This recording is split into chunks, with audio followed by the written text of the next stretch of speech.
क्या आपने कभी सोचा कि शदीद दर्द में भी इंसान क्या सोचता है? अक्सर अपनी तकलीफ में सिर्फ अपने बारे में सोचते हैं, लेकिन यीशु ने सलीब पर भी दूसरों के बारे में सोचते थे।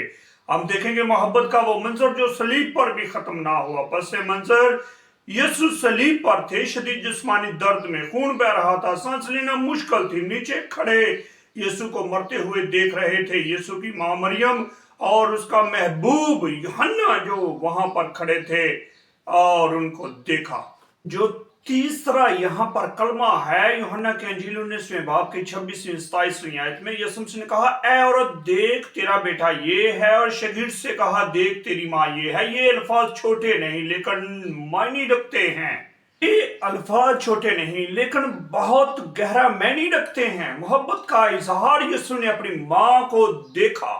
वो जानते थे मरियम दर्द में है, वो उसे अकेला नहीं छोड़ना चाहती थी। सबक, सच्ची मोहब्बत मुश्किल वक्त में जाहिर होती है। मोहब्बत सिर्फ अल्फाज से नहीं, अमल भी है। जिम्मेदारी, असास जिम्मेदारी। यीशु ने यूहन्ना से कहा देख तेरी माँ ये है। उन्होंने अपनी माँ की जिम्मेदारी सौंपी, उन्होंने खानदान का ख्याल रखा। बस जिम्मेदारी। सबक, यीशु ने यूहन्ना से कहा देख तेरी माँ, उन्होंने अपनी माँ की जिम्मेदारी सौंपी, उन्होंने खानदान का ख्याल रखा। सबक, ईमान के साथ साथ जिम्मेदारी भी जरूरी है। रूहानी खानदान, यहाँ एक नया रिश्ता बना। मरियम यूहन्ना की माँ, मरियम यूहन्ना की माँ, यूहन्ना यीशु मसीह का शागिर्द, माँ मरियम का बेटा। यहाँ एक नया रिश्ता बना। मरियम यूहन्ना की माँ, यूहन्ना मरियम का बेटा। खून का रिश्ता नहीं, ईमान का रिश्ता। सबक, कलीसिया एक रूहानी खानदान है। हम एक दूसरे के जिम्मेदार हैं।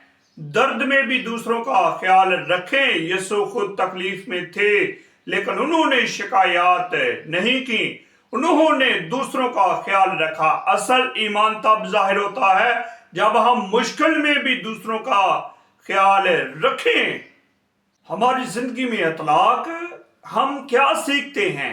अपने वालिदैन का ख्याल रखें, अपने खानदान की जिम्मेदारी उठाएं, कलीसिया में एक दूसरे की मदद करें। मोहब्बत, अमल, नजरअंदाज करने का नुकसान।